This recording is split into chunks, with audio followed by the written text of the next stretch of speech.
Բայց ես ամենօրիկին վարդանն այսպիսի աշոպաշ առաջարկեցի, իրավունք վերաբերեցի ինձ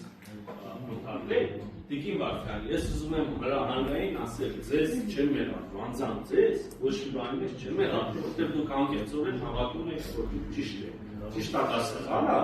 բայց ես թվում է դուք մտածում եք, որ դուք ճիշտ եք, եւ դուք ձեր ողջուններ անկեղծ եք, ցավոս ձեր այլ գործընկերների նկատմամբ չեն կարող նույն ասել, իրանք գիտեն, որ ճիշտը ես եմ, բայց իրանք ասում են այդ նույն առողջները այլ նկատառումներով։ Ես որ դուք մտածելու բան չունեք այդ առողջը։